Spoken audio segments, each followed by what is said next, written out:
हाँ तो मेरे प्यारे विद्यार्थियों, आज हम पढ़ने वाले हैं अपवर्तन किसे कहते हैं। जैसे कि आप लोग देखते हो कि पानी में रखा हुआ सिक्का ऊपर उठा हुआ दिखाई देता है। पेंसिल जैसे पानी में आप देखते हो पेंसिल मुड़ी हुई दिखाई देती है। यानी इसका मतलब जितनी भी झूठी घटनाएं होती है ना, झूठी घटनाएं, अरे क्या वास्तव में पानी में जो सिक्कापन रखते हैं क्या ऊपर उठता है, क्या हवा में उड़ता है, क्या वो रहता तो नीचे ही है ना। हाँ सर। लेकिन आपको लगता है कि वो ऊपर उठा हुआ दिखाई है। पेंसिल जो है, पेंसिल आप डालते तो सीधी हो, लेकिन आपको टेढ़ी दिखाई देती है। होती थोड़ी टेढ़ी वो नहीं होती ना। यदि आपको वो झूठी घटना दिखाई दे रही है, झूठ मार दिखाई दे रहा है, सही बात है। यस तो सर। ये सब जो है ना, ये सब एक घटना है, जो प्रकाश की एक घटना है, उसका नाम है अपवर्तन। क्या नाम है? अपवर्तन। और इस अपवर्तन को इंग्लिश में रिफ्रैक्शन कहते हैं। क्या कहते हैं? रिफ्लेक्शन। तो आज बच्चों अपन इसी के बारे में समझेंगे कि ये रिफ्रैक्शन यानी अपवर्तन होता कैसे है। तो क्या आप सभी तैयार हो? Yes sir. चलिए स्टार्ट करते हैं। अपवर्तन देखिए, इस अपवर्तन को पढ़ने से पहले आप लोगों को मैं कुछ माध्यम बताता हूं। माध्यम क्या होता है, ध्यान से समझना। माध्यम क्या बता रहा हूं मैं आप लोगों को? माध्यम को देखो इंग्लिश में कहते हैं मीडियम। क्या कहते हैं? मीडियम। जैसे आप हिंदी मीडियम में पढ़ते हो तो आपका मीडियम कौन सा हो गया? और इंग्लिश में पढ़ोगे तो कौन सा हो गया? English medium. वैसे ही यहाँ पर माध्यम जो है, दो तरीके के माध्यम होता है। एक माध्यम होता है सघन। कौन सा? सघन। और एक होता है विरल।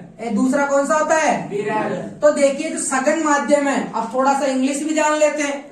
सघन को अपन कहते हैं डेंसर। क्या कहते हैं? डेंसर। अरे डेंसर कहते हैं, डांसर नहीं कहेंगे, ध्यान रखना। क्या कहेंगे? डेंसर। और दूसरा है विरल। विरल को क्या बोलेंगे? रेयर। क्या बोलेंगे? रेयर। ठीक है, यानी दो माध्यम। अब इनका नाम सघन और विरल क्यों पड़ा, इसको जानते हैं। सघन का मतलब ये है कि जो कण है, कण वो बिल्कुल पास में होना। जैसे कि कोई पदार्थ है, उसमें जो कण है ना बिल्कुल पास में होंगे, तो वो क्या कहलाएगा? सघन। और अगर कोई पदार्थ है उसमें कण दूर है, क्या है? दूर, तो वो क्या कहलाएगा? विरल। क्या कहलाएगा? विरल कहलाएगा। तो सघन और विरल, रेयर और डेंसर, मीडियम। तो मैं अगर आपसे पूछूं, चलो आप बताओ, क्या किसी एक माध्यम को अगर अपन ले, जैसे मैं कहूँ कांच है, कांच, तो क्या कांच एक माध्यम हो जाएगा? क्या माध्यम तो हो जाएगा। लेकिन सघन और विरल कैसे बताएं? सघन और विरल को बताने के लिए हमें दो माध्यम जरूरी हैं। जैसे मैं कहूँ कांच और पानी। क्या कहूँ? कांच और पानी। अब बताओ आप लोग, कांच और पानी दो माध्यम है। क्या है यहाँ पे? दो माध्यम। अगर मैं कहूँ प्रकाश की किरण कांच से पानी में जा रही है, किस में जा रही है? कांच से पानी में। अगर कांच से पानी में जा रही है तो आप लोग बताओ कौन सा माध्यम सघन है और कौन सा माध्यम विरल है, बताइए। सघन और विरल। तो आप यहाँ पे देखोगे, अगर आपको नहीं पता है, कांच, अरे कांच में कण बिल्कुल पास में होंगे, नहीं होंगे? तो ये कांच पानी की तुलना में क्या कहलाएगा? सघन। क्या कहलाएगा? सघन। और पानी में कण थोड़े दूर होंगे, तो ये क्या कहलाएगा? कांच की तुलना में क्या कहलाएगा? विरल। इसी तरीके से अपन और पहचानते हैं कि जैसे मान लो हम बात कर रहे हैं बर्फ और पानी की। किसकी? बर्फ और पानी की। अब आप के दिमाग की बत्ती जलेगी। अब मैं आपसे पूछता हूं कि बर्फ और पानी, यानी एग्जाम्पल अपन ने ले लिया, क्या? बर्फ और पानी। अरे तो चलो बताओ, इस बर्फ और पानी में से सघन कौन सा है और विरल कौन सा है? पानी सघन है और विरल बर्फ है। कैसे? कारण? क्योंकि बर्फ तो सर। चलिए मैं बताता हूँ आप लोगों को। देखो, जिसके भी दिमाग में अगर आ रहा हो कि सर बर्फ तो ठोस होती है, यानी बर्फ तो ठोस होती है, उसमें कण पास में होंगे और पानी में दूर। तो अगर कोई बच्चा ये सोच रहा हो कि सर बर्फ तो सघन है और पानी विरल है, तो वो बच्चा बिल्कुल गलत सोच रहा है, क्योंकि उसको पानी का असामान्य व्यवहार नहीं पता। क्योंकि पानी जमने के बाद में फैलता है, यानी जब बर्फ जमती है ना, बर्फ जब जमती है तो पानी फैलता है, फैलने के बाद में वो जमता है। जैसे आप फ्रिज के अंदर आधी कटोरी पानी रख देना और उसमें पूरी बर्फ जम जाएगी, तो आप ये मान लेना वो जो कटोरी है वो पूरी भर जाएगी आप जमने के बाद में। ऐसा क्या हुआ? क्योंकि पानी जमने के बाद में फूलता है यानी फैलता है। तो इसका मतलब कण दूर दूर हो गए, कण दूर दूर हो गए, और पानी में कण क्या थे, पास पास में, और बर्फ में क्या हो गए, दूर दूर। अरे बर्फ में दूर दूर हो गए तो इसका मतलब बर्फ में दूर दूर हो गए तो ये तो क्या हो जाएगा, विरल, और पानी क्या हो जाएगा, सघन। समझ में आया? ठीक है, विरल और सघन। ये इंपॉर्टेंट एग्जाम्पल है बर्फ और पानी का। अगर प्रकाश की किरण, अब मैं आपसे पूछूं, एग्जाम में अगर पूछ लिया जाए कि यदि प्रकाश की किरण बर्फ से पानी में प्रवेश कर रही है, किसमें, बर्फ से पानी में, बर्फ से पानी में प्रवेश कर रही है, तो बताओ प्रकाश का वेग ज्यादा होगा या कम होगा? प्रकाश का वेग ज्यादा होगा या कम होगा? यानी बर्फ से किस में जा रही है, पानी में, पानी में जा रही है। अब आप देखो बर्फ है विरल और पानी है सघन। जैसे मान लो आप सड़क, हाईवे सड़क पे गाड़ी चला रहे हो, क्या हाईवे सड़क पे मोटरसाइकिल चला रहे हो, हाईवे पे चला रहे हो, बहुत तेज स्पीड से चल रही है, और जैसे ही आप आगे हाईवे सड़क से आपने नीचे उतार दिया, किसमें, रेगिस्तान में, मिट्टी में उतार दिया, तो स्पीड क्या हो जाएगी, स्लो हो जाएगी ना। अरे तो वैसे ही बर्फ से पानी में अगर प्रकाश की किरण जाएगी तो सघन में जा रही है, सघन में जाते धीरे होगी या नहीं होगी, होगी ना। तो इसीलिए यानी प्रकाश की किरण का वेग जो होगा बर्फ से पानी में जाने पर क्या हो जाएगा, बिल्कुल कम हो जाएगा, बिल्कुल कम हो जाएगा। तो देखो सघन और विरल माध्यम, दो माध्यम अपन ने समझ लिए, क्योंकि अपवर्तन को समझने से पहले हमें क्या क्या जरूरी पता होना चाहिए, माध्यम, सघन और विरल, सघन और विरल जान गए। और अब इसकी परिभाषा क्या होती है? परिभाषा अपवर्तन की यही होती है कि जब प्रकाश की किरण एक माध्यम से दूसरे माध्यम में प्रवेश करती है, क्या, एक माध्यम से दूसरे माध्यम में प्रवेश करती है, तो वो अपने मार्ग से विचलित हो जाती है, या फिर हम ये कह सकते हैं कि उस प्रकाश की किरण का वेग कम या ज्यादा हो जाता है और उसकी दिशा भी बदल जाती है, उसकी दिशा भी क्या हो जाती है, बदल जाती है। तो देखो एक बार चित्र से समझाता हूँ मैं आप लोगों को। ये माध्यम तो आपको समझ में आ गए होंगे, आए या नहीं आए? आगे कौन कौन से माध्यम है, सघन और विरल। चलिए अब हम क्या करते हैं, अब हम बात करते हैं कि इसकी परिभाषा क्या लिखेंगे अपन अपवर्तन की।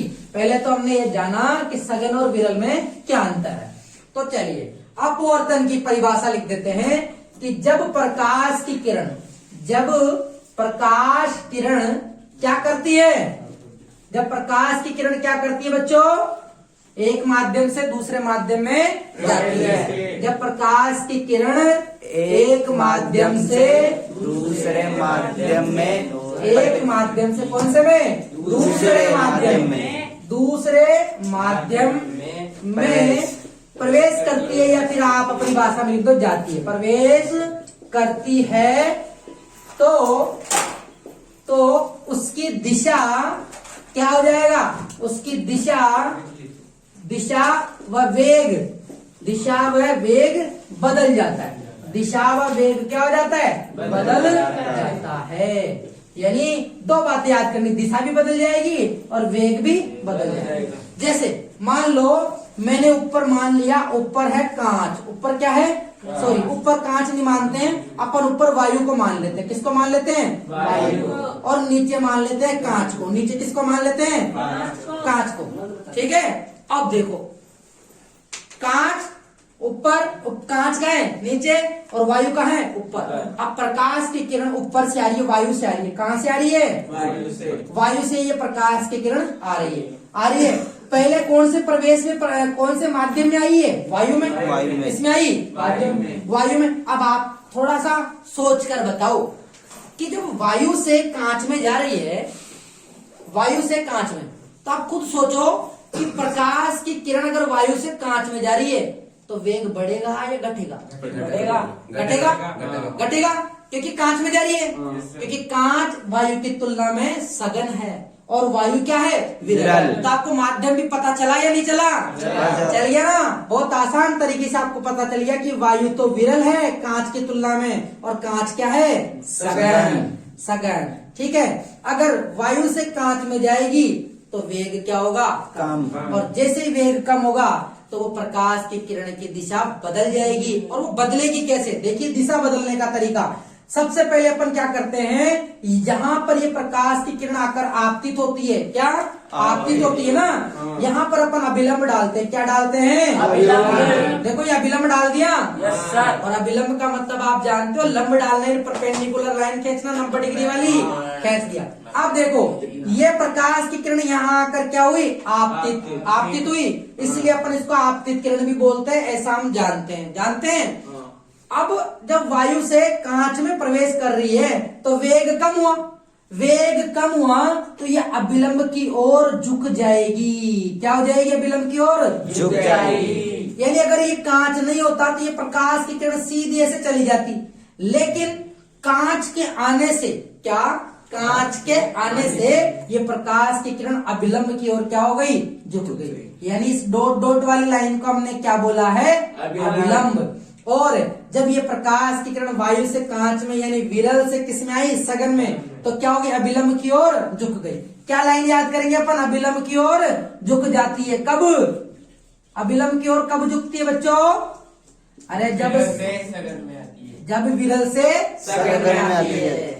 काय से काय में आएगी, विरल से सघन में। अरे को मतलब यहाँ है कि मान लो थे भाई वे सड़क पर मोटरसाइकिल चला रहे हो और अचानक था कि साइकिल कोड़े बूढ़ा माटी में चलेगी तो स्पीड कम होगी, कौन होगी सर, होगी ना, ठीक है।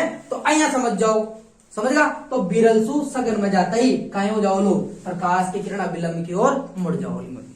चलिए ठीक, चलो तो अब दूसरी बात देखिए, अगर मैं इसी को ये बताऊं कि अब प्रकाश की किरण जो है सघन से विरल में जा रही है, किस में जा रही है, सघन से विरल।